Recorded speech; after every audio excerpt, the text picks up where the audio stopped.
जैसी करनी वैसी भरनी, बूढ़ी माँ की कहानी। सरस्वती भूख से परेशान हो गई थी। सुबह से मालती ने उसको खाने के लिए कुछ भी नहीं दिया, क्योंकि सुबह नाश्ते में उसने आलू के पराठे बनाए थे और अब वह भी खत्म हो गए थे। इसलिए सरस्वती दोपहर के खाने की राह देख रही थी, पर मालती ने सुबह भर पेट के नाश्ता किया था, इसलिए वे दोपहर का खाना नहीं बनाने वाली थी। अत्यंत भूख से परेशान हो रही सरस्वती मालती के पास गई और बोली, बहू मुझे बहुत जोरों से भूख लगी हुई है, खाने के लिए कुछ भी दे दो। सरस्वती का कहना सुनकर मालती मुंह टेढ़ा करते हुए बोली, दिन भर सिर्फ आपको भूखी लगती है, दूसरा तो कुछ भी काम नहीं रहता आपको। उस टेबल पर चने रखे हैं, वही खाकर पानी पी लीजिए। आज दोपहर को मैं मेरी फ्रेंड के साथ बाहर जाने वाली हूँ, इसलिए खाना तो रात को ही बनाऊंगी। यह सुन के सरस्वती का मन उदास हो गया। फिर सरस्वती धीरे से बोली, तू कहे तो मैं खुद के लिए कुछ बना लूं। मालती गुस्से से बोली, एक व्यक्ति के लिए खाना बनाओगी क्या आप? सोचकर मालती किचन में गई और उसने फ्रिज में रखे हुए बासी चावल निकाले। अचार के साथ वह चावल एक थाली में परोसकर सरस्वती के आगे रख कर बोली कि खा लो। ऐसा कहकर पर्स लेकर मालती घर के बाहर चली गई। चावल फ्रिज में रखे थे, तब भी वो खराब हो गए थे, उससे गंदी बदबू आ रही थी। सरस्वती ने गुस्से से वह चावल डस्टबिन में डाल दिया।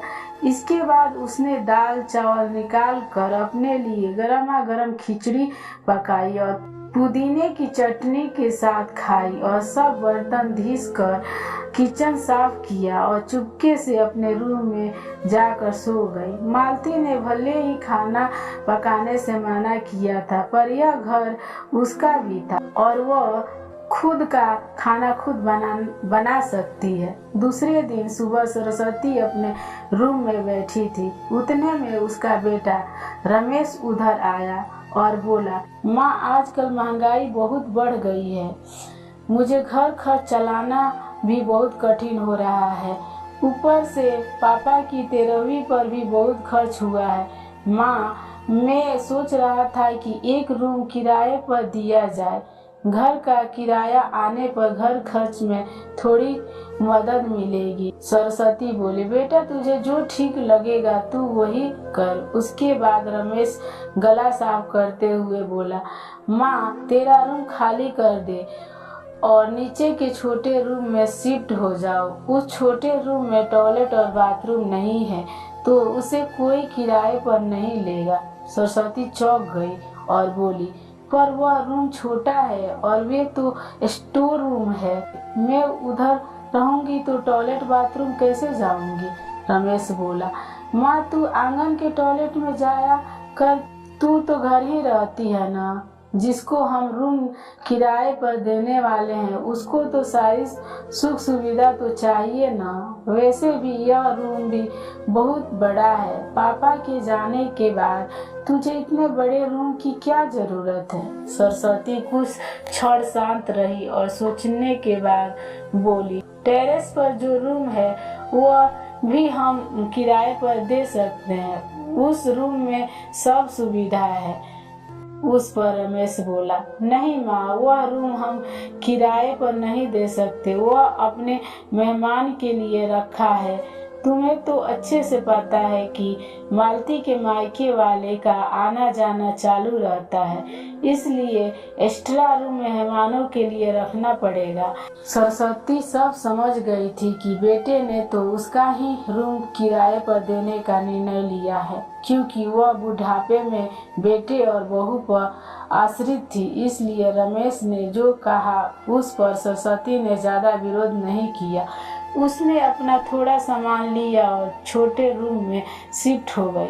उधर पुराने छोटे रूम में उसका जी घुट रहा था, तभी वहां उस रूम में दिन काट रही थी। नया किराएदार आया था, सब पहले जैसा चल रहा था।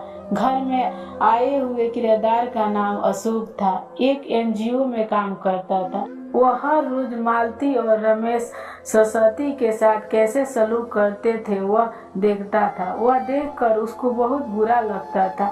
धीरे धीरे सरस्वती अशोक को अपने बेटे जैसा मानने लगी। अशोक भी आते जाते सरस्वती का हाल पूछा करता था और उसका ख्याल रखता था।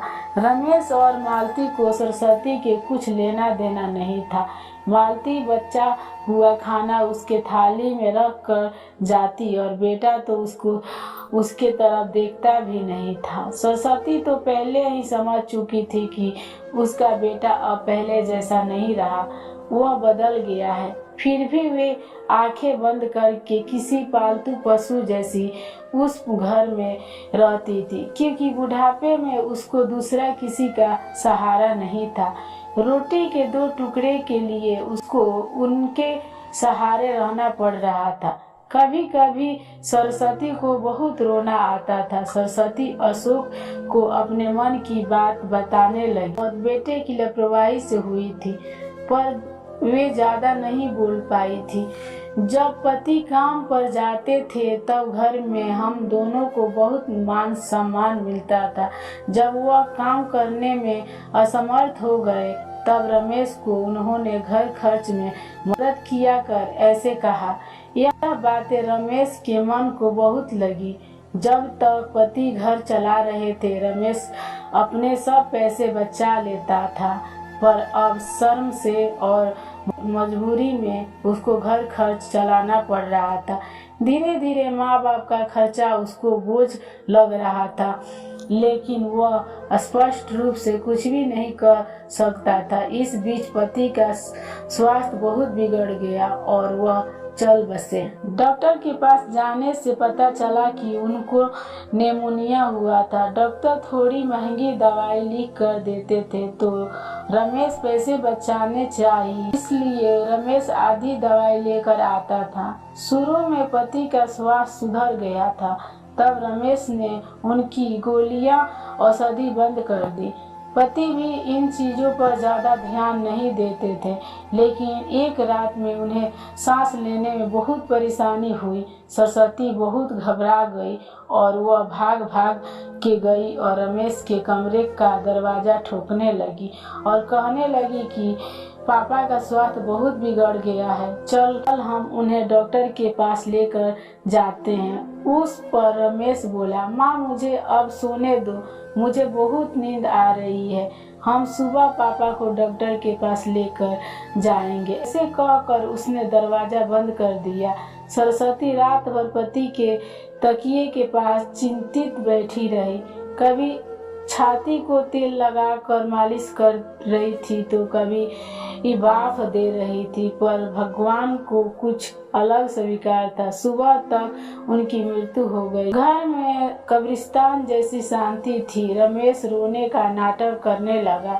मालती तो ऐसे रो रही थी कि जैसे उसका वास्तव में ससुर चले गए। इस बात पर बहुत दुखी हो रही है।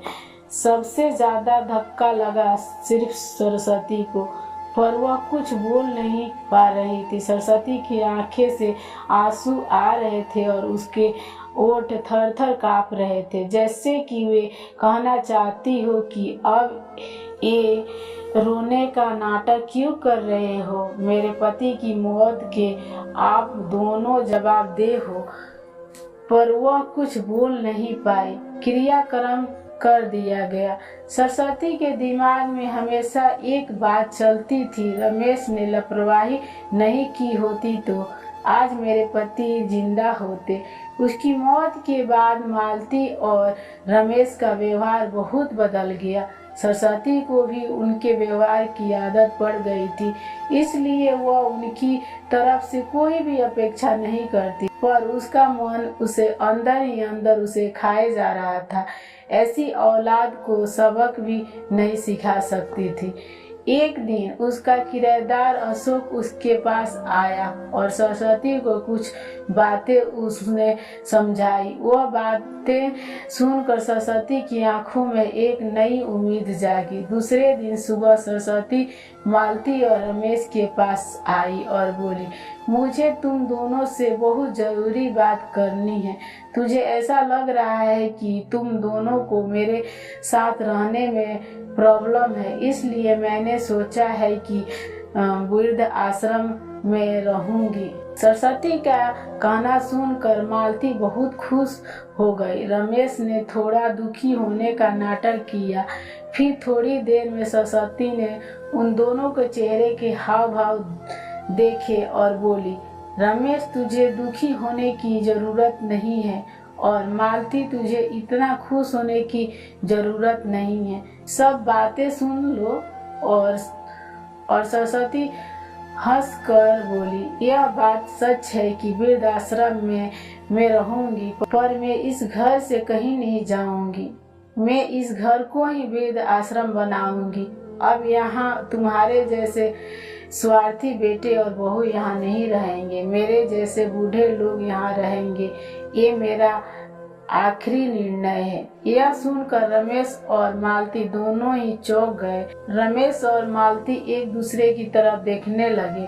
उन दोनों ने सोचा था कि सरस्वती घर छोड़कर चली जाएगी तो वह दोनों खुशी से रहेंगे। उनको लगा था कि सरस्वती की जवाबदेही लेनी नहीं पड़ेगी, उसका ख्याल नहीं रखना पड़ेगा, पर इधर तो सब उल्टा हो गया। सरस्वती का कहा सुनकर रमेश गुस्से से बोला, माँ, तेरा दिमाग तो ठीक है ना? इस घर पर मेरा अधिकार है, फिर तू इस घर को कैसे वृद्धाश्रम बना सकती है? तू भूल रहा है बेटा, अभी तक ये घर मेरे ही नाम पर है। सरस्वती गुस्से से बोली, तू दोनों ने मुझे बहुत परेशान किया है। छोटी छोटी बातों पर मेरा अपमान किया है। बीमारी के वक्त भी मुझ पर ध्यान नहीं दिया। खाने पीने के लिए भी मुझे बहुत तरसाया। तेरे पिताजी भी मुझे छोड़कर चले गए। अगर मैंने कठोर निर्णय नहीं लिया तो मेरा भी वही हाल होगा जो तुम्हारे पापा का हुआ था। इसलिए मैंने सोचा कि बेटे के झूठे प्यार के जाल में फंसने से अच्छा है मैं अपने बारे में सोचूं। रमेश घुटने पर आकर बोलने लगा, माँ, मुझे माफ कर दो। हम दोनों तेरा अच्छे से ख्याल रखेंगे, तेरा कभी भी अपमान नहीं करेंगे, पर तू इस घर को वृद्धाश्रम मत बनाओ। माँ, थोड़ा सोच कर तो देख हमारा क्या होगा। सरस्वती ऊंची आवाज में बोली, मैंने और तेरे पापा ने तुझे अच्छे संस्कार दिए थे, फिर भी तूने सिर्फ तेरे परिवार के बारे में ही सोचा, हमारा नहीं। फिर मैं तेरा कैसे सोचूं? तू तेरी परिवार के सोच, मेरी चिंता मत कर और जल्द से जल्द ये घर छोड़कर चला जा, क्योंकि इस घर में अब अच्छे लोग रहने आ रहे हैं। इतना कहकर सरस्वती अपने रूम में चली गई। रमेश और मालती शांत सरस्वती को जाते हुए देखते ही रह गए। सरस्वती ने अपने जैसे बूढ़े लोगों को उसके घर में आश्रय दिया। अशोक की मदद से वृद्धाश्रम अच्छे से चलने लगा। दोस्तों, आजकल के लड़के ने बूढ़े लोगों के साथ गैर व्यवहार किया तो बूढ़े लोग भी कठोर निर्णय ले सकते हैं।